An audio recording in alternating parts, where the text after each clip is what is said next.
Hello friends, very very good morning. कैसे हो? Hope करता हूँ आप सब लोग अच्छे ही होंगे। सो फ्रेंड्स, जीके जीएस की स्पेशल क्लास में आप सभी लोगों का बहुत बहुत स्वागत है। फ्रेंड्स, अगर आप लोग पिछली क्लासेस को नहीं देखें तो आप लोग प्ले लिस्ट में जाएं। प्ले लिस्ट में आपको सारी की सारी क्लासेस एक साथ मिल जाएंगी। Topic wise and practice set and previous papers की जो है वीडियोस मिल जाएंगी। यहाँ पे डेली क्लासेस का टाइमिंग आप सभी लोग देख सकते हैं। डेली सुबह 9 बजे आपकी सामान्य ज्ञान की क्लास चलती है, जो कि अभी स्टार्ट है, एंड 1:30 बजे हिंदी की क्लास चलती है। शाम 6:30 बजे सब्जेक्ट एबिलिटी एंड रीजनिंग की क्लासेस चलती हैं। तो इस बार सरकारी सीट लेना है, बेहतरीन अंक लाने हैं इस एग्जाम में, तो आप लोग हमारे चैनल को सब्सक्राइब करके बेल आइकन को ऑल पे प्रेस कर लीजिएगा। बीएड एंट्रेंस एग्जाम की पल पल की लेटेस्ट ऑथेंटिक जो भी अपडेट रहेगी, वो अपडेट आपको सबसे पहले हमारे चैनल के माध्यम से ही देखने को मिलेगी। यहाँ पे देख सकते हैं, ये हमारा कंप्लीट जो है बीएड एंट्रेंस एग्जाम का सिलेबस नोट्स है। ठीक है, इसमें आपको जो है मिल रहे हैं सभी सब्जेक्ट के टॉपिक वाइज 5000 से ज्यादा टॉपिक वाइज सब्जेक्टिव क्वेश्चन, साथ ही आपको मिल रहे हैं 10 ईयर के प्रीवियस ईयर के क्वेश्चन 2012 से 22 तक के। 527 पेज की ये निचोड़ नोट्स है, पीडीएफ है।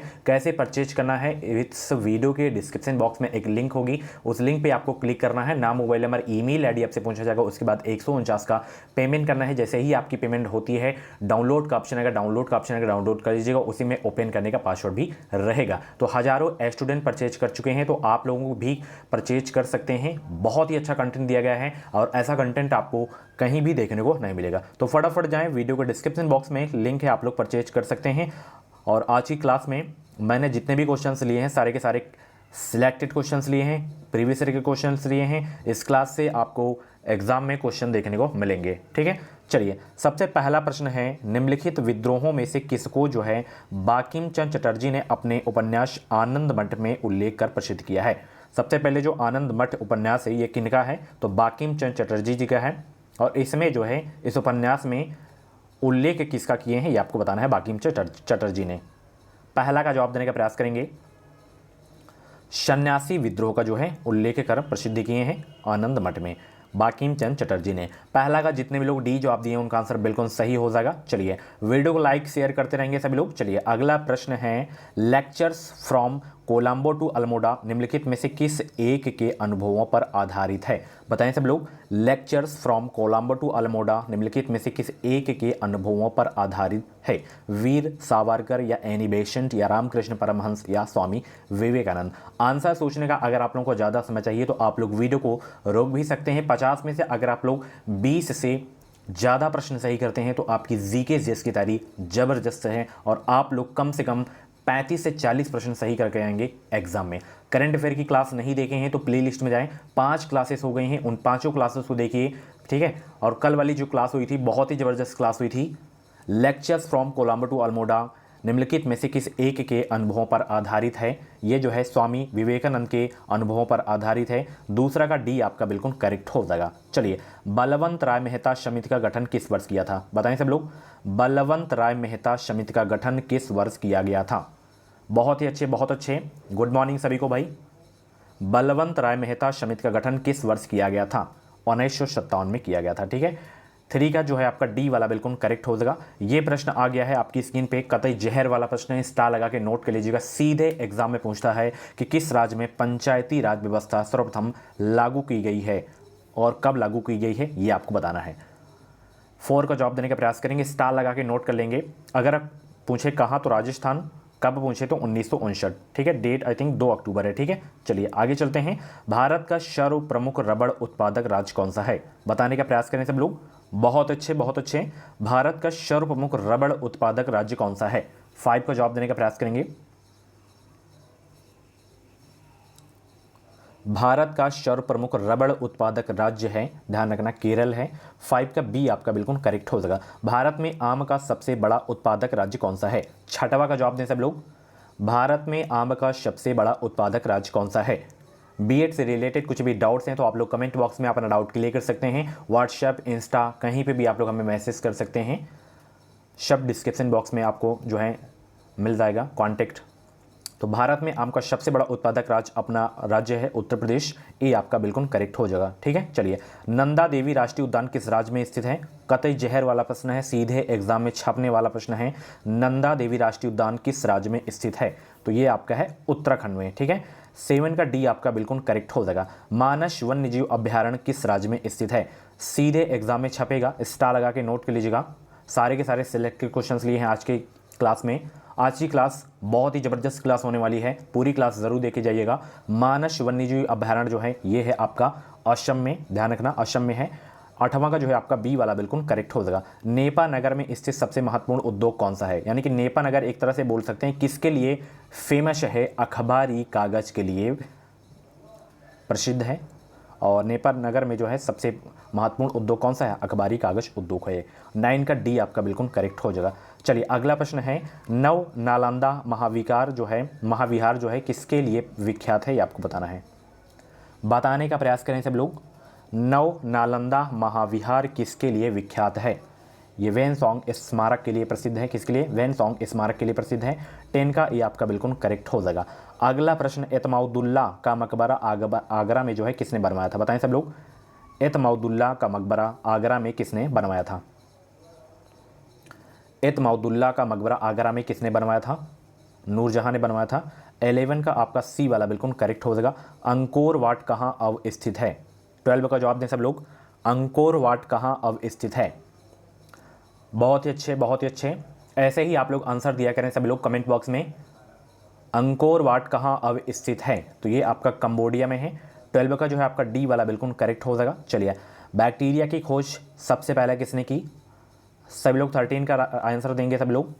बैक्टीरिया की खोज सबसे पहले किसने की, एवी लिवेनहॉक ने बैक्टीरिया की खोज किए थे, ठीक है। 13 का ये आपका बिल्कुल करेक्ट हो जाएगा। द फ्यूचर ऑफ इंडिया नामक पुस्तक के लेखक कौन है, सभी लोग जवाब देने का प्रयास करेंगे। द फ्यूचर ऑफ इंडिया नामक पुस्तक के लेखक कौन है, 14 का जवाब देने का प्रयास करेंगे। द फ्यूचर ऑफ इंडिया नामक पुस्तक के लेखक कौन है, तो इसके लेखक हैं विमल जालान। 14 का ये आपका बिल्कुल करेक्ट हो जाएगा। वायरस द्वारा पैदा होने वाला रोग कौन सा है, सभी लोग जवाब देने का प्रयास करेंगे। वायरस द्वारा पैदा किया जाने वाला रोग कौन सा है, टाइफाइड, हैजा, जुकाम, टिटनेस, कौन सा रोग है वो वायरस द्वारा जो पैदा किया जाता है, तो वो रोग है आपका जुकाम, ठीक है। चलिए अगले प्रश्न की ओर आ गए हैं कि डॉक्टर मनमोहन सिंह ने भारत की जिस एक नदी को राष्ट्रीय नदी घोषित किया था उस नदी का नाम क्या है, बताने का प्रयास करें। 16 का राइट आंसर क्या हो जाएगा, गंगा नदी हो जाएगा, ठीक है। बिहार का शोक किस नदी को कहा जाता है, कोसी नदी को कहा जाता है, ठीक है। ये क्वेश्चन बहुत एग्जाम में पूछा जाता है, तो इस प्रश्न का सी वाला आपका बिल्कुल करेक्ट हो जाएगा। चलिए आगे चलते हैं। अगला प्रश्न है, दौड़ के दौरान धावक का गुरुत्व केंद्र होता है किसकी ओर, बताने का प्रयास करेंगे। दौड़ के दौरान धावक का गुरुत्व केंद्र होता है किसकी ओर, उसके पैरों के आगे, उसके पैरों के पीछे, शरीर के मध्य में या शरीर के बाईं ओर। तो ध्यान रखना मेरे प्यारे बच्चों, दौड़ के दौरान धावक का गुरुत्व केंद्र जो होता है वो होता है उसके पैरों के आगे होता है, ठीक है। 17 का ये आपका बिल्कुल करेक्ट हो जाएगा। अगले प्रश्न की ओर आ गए हैं। यहाँ पे देख सकते हैं कि सूखा बालू चमकीला क्यों दिखाई देता है जबकि गीला बालू धुतहीन होता है, क्या कारण है ये आपको बताना है। प्रश्न को आप लोग अच्छे से पढ़ा करें और ऑप्शन को भी आप लोग पूरे ऑप्शन जरूर देखा करें आंसर देने से पहले। ये नहीं कि पहला दिखा तुरंत, पूरे ऑप्शन जरूर देखा करें आप लोग, ठीक है। चलिए भाई 18 का जवाब देने का प्रयास करेंगे। राइट आंसर क्या हो जाएगा, क्योंकि इसका कारण परावर्तन है। क्या कारण है भाई, परावर्तन है। 18 का बी आपका बिल्कुल करेक्ट हो जाएगा। गैलेना एक खनिज है किसका, बताएं सब लोग। गैलेना एक खनिज है किसका, गोल्ड का या कैल्शियम का या लेड का या आयरन का। 19 का जवाब देने का प्रयास करेंगे। गैलेना एक खनिज है किसका, तो ये एक लेड का खनिज है गैलेना। 19 का सी आपका बिल्कुल करेक्ट हो जाएगा। चलिए भाई अगले प्रश्न की ओर आ गए हैं। यहाँ पे देख सकते हैं प्रश्न ये है, मैग्नीशियम एक मिश्र धातु है किसका, बताएं सब लोग। मैग्नीशियम एक मिश्र धातु है किसका, तो ये एल्युमिनियम और मैग्नीशियम की जो है एक मिश्र धातु है।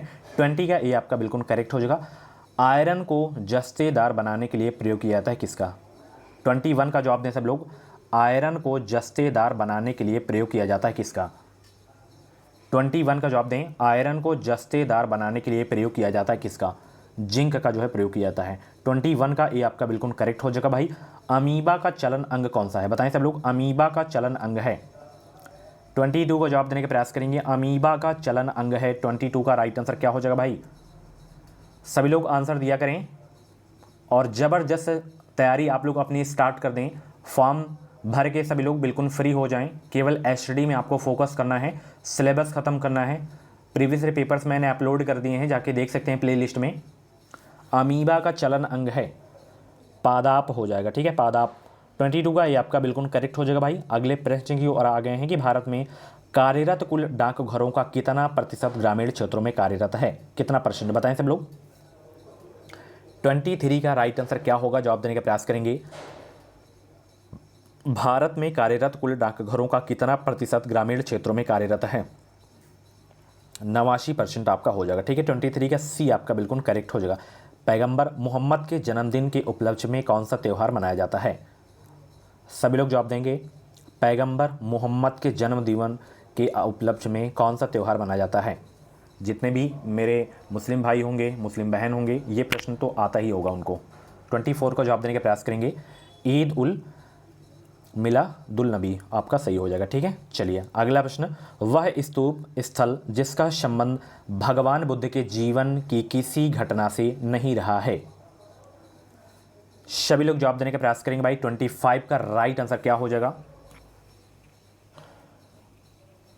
वह स्तूप स्थल जिसका संबंध भगवान बुद्ध के जीवन की किसी घटना से नहीं रहा है। देखिए, कुशीनगर में महापरिनिर्वाण की प्राप्ति हुई थी और बोध गया में इनको ज्ञान की प्राप्ति हुई थी और सारनाथ में ये अपना पहला उपदेश दिए थे। सांची, ये इनका संबंध नहीं है। सांची का स्तूप है तो मध्य प्रदेश में और इसको अशोक के द्वारा बनाया गया था। ठीक है, चलिए भाई अगला प्रश्न। पुराणों की संख्या कितनी है, हिस्ट्री का सबसे जबरदस्त प्रश्न है। पुराणों की संख्या कितनी है बताएं सब लोग। 12, 16, 18, 20 कितनी है पुराणों की संख्या। तो ध्यान रखना मेरे प्यारे मित्र, पुराणों की कुल संख्या कितनी है, 18 है। ठीक है, चलिए आगे चलते हैं। सामान्य मानव में पाए जाने वाले गुणसूत्रों की संख्या कितनी होती है। आज की क्लास तो जबरदस्त क्लास हो गई है और अभी तो बहुत ही प्रश्न हैं, पूरी क्लास ज़रूर देखे जाइएगा आप लोग। सामान्य मानव में पाए जाने वाले गुणसूत्रों की संख्या कितनी होती भाई, 46 होती है। 27 का बी आपका बिल्कुल करेक्ट हो जाएगा। ठीक है, चलिए रक्तदाब मापने के लिए प्रयुक्त उपकरण को कहते हैं क्या, बताएं सब लोग। रक्तदाब मापने के लिए प्रयुक्त उपकरण को कहते हैं क्या, स्फेग्नोमैनोमीटर कहा जाता है, वायुदाब बैरोमीटर। ठीक है, चलिए पद आरएच कारक का अर्थ क्या है, आरएच कारक का अर्थ क्या है बताएं सब लोग। 29 का भाई जवाब देने का प्रयास करेंगे सब लोग। आरएच कारक का अर्थ है रीसस कारक, क्या हो जाएगा, रीसस कारक हो जाएगा। 29 का ये आपका बिल्कुल करेक्ट हो जाएगा। पेनिसिलिन की खोज किसने की थी, सभी लोग जवाब देने का प्रयास करेंगे। पेनिसिलिन की खोज किसने की थी, 30 का जवाब देने का प्रयास करेंगे। बहुत ही ज़बरदस्त प्रश्न है। पेनिसिलिन की खोज किसने की, अलेक्जेंडर फ्लेमिंग ने की थी। ठीक है, और इसकी पीडीएफ आपको जी हाँ टेलीग्राम पे मिल जाएगी। टेलीग्राम चैनल से आप लोग जरूर से जरूर ज्वाइन हो जाएं, क्योंकि छोटी छोटी जो अपडेट आया करती हैं वो आपको वहीं पे मिलेंगी। क्योंकि हर छोटी छोटी वीडियो की मतलब छोटी छोटी अपडेट की वीडियो बनाना ज़रूरी नहीं होता है। ठीक है, इससे आप लोग भी कंफ्यूज होंगे, क्लासेस जो है मतलब इधर उधर हो जाती हैं। तो आप लोग टेलीग्राम चैनल को जरूर से जरूर ज्वाइन करिएगा। ठीक है, बाकी इंस्टा पे भी आप लोग हमें डीएम कर सकते हैं, फॉलो कर सकते हैं। कुछ भी डाउट्स वगैरह हो तो वहाँ पे भी आपको मैं रिप्लाई दूंगा। चलिए, भारतीय संसद द्वारा दल बदल विरोधी विधेयक किस वर्ष में पारित किया गया था, 1990, 1995, 1980 या 1985, बताएं कब पारित किया गया था, किस वर्ष में। 31 का जवाब देने का प्रयास करेंगे। 1985 में पारित किया गया था। ठीक है, 31 का डी, जितने भी लोग जवाब दिए उनका आंसर बिल्कुल सही हो जाएगा। ऐसे ही आप लोग तैयारी अपनी करते रहें, निश्चित ही आपको सरकारी सीट मिलेगी। 10,000 सीट में एक सीट पक्की करनी है तो एजुकेशन भी साहिल चैनल को सब्सक्राइब करके बेल आइकन को ऑल पे प्रेस कीजिएगा। इस चैनल से आपको निश्चित ही मदद मिलेगी। बीएड की तो पल पल की लेटेस्ट ऑथेंटिक अपडेट आपको मिलती रहेंगी। ठीक है, चलिए निम्नांकित में से कौन सी गैस वायुमंडल का भाग नहीं है। आगे जब आप लोग टेट सीटेट का एग्जाम देंगे ना एडमिशन लेने के बाद, तो कैसे फर्स्ट अटेम्प्ट में क्वालिफाई किया था है वही तरीका आपको बताऊंगा, जैसे मैं एग्जाम्स को क्वालिफाई किया हूं। तो टीचर बनना है तो इस चैनल से जुड़ना है आपको। ठीक है, निम्नांकित में से कौन सी गैस वायुमंडल का भाग नहीं है, क्लोरीन आपका नहीं है। ठीक है, 32 का बी आपका बिल्कुल करेक्ट हो जाएगा। सेबी का पूर्ण रूप क्या है भाई, सेबी का फुल फॉर्म बताएं। SEBI securities and exchange board of India जो है इसका फुल फॉर्म है। आप लोगों से प्रश्न है सेबी की स्थापना कब हुई, सेबी का हेडक्वार्टर कहाँ पे है, ये कमेंट बॉक्स में छापेंगे। कई क्लासेस में मैं सेबी के बारे में बता चुका हूँ। ये भी आ गया है ज़बरदस्त पर्व जो कि पोंगल है, ये किस राज्य का जो है चर्चित पर्व है ये आपको बताना है, पोंगल। 34 का जवाब देने का प्रयास करेंगे। 34 का जवाब देने का प्रयास करेंगे, तमिलनाडु का है पोंगल। ठीक है, चलिए भाई आगे चलते हैं। बद्रीनाथ धाम किस देवता को समर्पित है, बद्रीनाथ धाम किस देवता को समर्पित है, बताएं सब लोग। बद्रीनाथ धाम किस देवता को समर्पित है? विष्णु देवता जी को जो है समर्पित है। 35 का बी आपका बिल्कुल करेक्ट हो जाएगा। माउंट आबू में दिलवाड़ा मंदिर है किसका, किस धर्म का है बताएं सब लोग? जैन मंदिर है आपका, ठीक है। चलिए आगे चलते हैं। उत्तर प्रदेश में जैन एवं बौद्ध दोनों धर्मों का एक प्रसिद्ध तीर्थ स्थल कौन सा है? बहुत ही जबरदस्त प्रश्न है। 37 का जवाब देने का प्रयास करेंगे। उत्तर प्रदेश में जैन एवं बौद्ध दोनों धर्मों का एक प्रसिद्ध तीर्थ स्थल है, कौशाम्बी है, ठीक है। 37 का जो है आपका सी वाला बिल्कुल करेक्ट हो जाएगा। कोई कौशाम्बी से है कमेंट बॉक्स में छापेंगे। चलिए फिर मैं आपको बताऊंगा क्यों मैं पूछा हूँ। चलिए, निम्नलिखित में से कौन भारतीय दर्शन की अपेक्षा पाश्चात्य दर्शन से कहीं अधिक प्रभावित थे? बताएं सब लोग। निम्नलिखित में से कौन भारतीय दर्शन की अपेक्षा पाश्चात्य दर्शन से कहीं अधिक प्रभावित थे?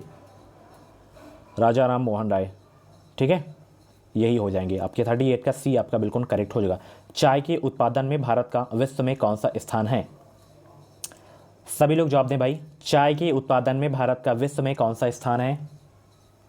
पहला स्थान है, ए आपका बिल्कुल करेक्ट हो जाएगा। आलू उत्पादन के मामले में भारत का विश्व में कौन सा स्थान है? 5वां, ठीक है। चलिए, उत्तर प्रदेश विधान परिषद में राज्यपाल कितने सदस्यों को मनोनीत कर सकता है? 18, 12, 10, 6 कितने सदस्यों को जो है मनोनीत कर सकता है? बताएं सब लोग। 18 सदस्यों को मनोनीत कर सकते हैं, ठीक है। चलिए आगे चलते हैं। जामिया मिलिया इस्लामिया की स्थापना किसने की थी? बताएं सब लोग। 42 का जवाब दें। जामिया मिलिया इस्लामिया की स्थापना किसने की? डॉक्टर जाकिर हुसैन ने किए हैं जामिया मिलिया इस्लामिया की स्थापना। चलिए, शिक्षा में सुधार हेतु ब्रिटिश सरकार ने सैडलर आयोग कब नियुक्त किया गया था? शिक्षा में सुधार हेतु ब्रिटिश सरकार ने सैडलर आयोग कब जो है नियुक्त किया था? कतई जहर वाला प्रश्न है। 1917 में जो है नियुक्त किया गया था। 43 का बी आपका बिल्कुल करेक्ट हो जाएगा। नवोदय विद्यालय के संदर्भ में कौन सा कथन सत्य है? बताएं सब लोग, कौन सा कथन सत्य है नवोदय विद्यालय के संदर्भ में? नवोदय विद्यालय बहुत ही लोकप्रिय शिक्षण संस्थान है, ठीक है, जिसमें प्रतिवर्ष 30,000 नए छात्रों का प्रवेश दिया जाता है। यही आपका कथन सही है, ठीक है। चलिए, रुधिर वर्गों की खोज किसने की थी? बताएं सब लोग। रुधिर वर्गों की खोज किसने की थी? बहुत ही जबरदस्त प्रश्न है। 45 का जवाब देने का प्रयास करेंगे। रुधिर वर्गों की खोज किसने की? लैंड स्टीनर ने की है रुधिर वर्गों की खोज। 45 का बी आपका बिल्कुल करेक्ट हो जाएगा। निम्नलिखित में से कौन सा जानवर सारनाथ स्तंभ पर उत्कीर्ण नहीं है? बताएं सब लोग, कौन सा जानवर जो है सारनाथ स्तंभ पर उत्कीर्ण नहीं है? हिरण आपका नहीं है, ठीक है। चलिए, बी जितने भी लोग जवाब दिए उनका आंसर बिल्कुल सही हो जाएगा। वीडियो को लाइक नहीं करते हो आप लोग, प्लीज़ वीडियो को लाइक ज़रूर कर दिया करो ताकि मैं मोटिवेट हूँ और भी ज़बरदस्त क्लासेस मैं आप लोगों के लिए लाता रहूँ। और हिंदी टॉपिक वैसी क्लास अगर आप लोग नहीं देखें तो प्लेलिस्ट में जाएँ, प्लेलिस्ट में आपको सारी क्लासेस मिल जाएंगी। अगला प्रश्न है, हर्ष द्वारा आयोजित कन्नौज सभा किसके सम्मान में की गई थी? कन्नौज सभा किसके सम्मान में की गई थी? बताएं सब लोग। वेनसोंग के सम्मान में की गई थी, ठीक है। चलिए, मानव द्वारा प्रयुक्त पहली धातु कौन सी है? मानव द्वारा प्रयुक्त पहली धातु कौन सी है? तो वो है कॉपर, ठीक है। चलिए आगे चलते हैं। सातवाहन अपने सिक्के मुख्यतः जो है किस धातु से बनाते थे? लेड से बनाते थे। अगला प्रश्न, निम्नलिखित में से सबसे ऊंचा मेघ कौन सा है? तो वो है आपका पक्षाब मेघ। कतई जहर वाला प्रश्न था। सो फ्रेंड्स, ये थी आज की सामान्य ज्ञान की जबरदस्त क्लास। कैसी लगी क्लास? कमेंट बॉक्स में अपना छोटा सा फीडबैक जरूर दीजिएगा। और बीएड से रिलेटेड कुछ भी डाउट्स वगैरह हो तो आप लोग कमेंट बॉक्स में अपना डाउट क्लियर कर सकते हैं। और इस बार सरकारी सीट लेना है तो एजुकेशन विद साहिल चैनल को सब्सक्राइब करें। इस चैनल से आपको निश्चित ही मदद मिलेगी। पिछली बार हमने बहुत ही अच्छा रिजल्ट दिया है अपना, जो है जाके देख सकते हैं। फीडबैक भी अपना आप लोग जो है जाके देख सकते हैं पिछली वीडियोज़ का, ठीक है। बहुत ही शानदार हमने रिजल्ट दिया था। तो आप लोग भी एक विश्वास के साथ जुड़े रहें। इस चैनल से आपको निश्चित ही मदद मिलेगी। अंतिम तक अगर आप लोग जुड़े रहें तो सरकारी सीट तो आप लोग लेके ही रहेंगे। यहाँ पे डेली क्लासेस का टाइमिंग देख सकते हैं। तो चलिए भाई, मिलते हैं 1:30 बजे वाली क्लास पे। Thank you so much. Video को लाइक ज़रूर करिएगा, चैनल को सब्सक्राइब करना तो बिल्कुल भी मत भूलिएगा। साथ ही घंटी वाली बटन को प्रेस करके जाइएगा ताकि कोई भी अपडेट आए वो अपडेट आपसे मिस ना हो। Thank you so much.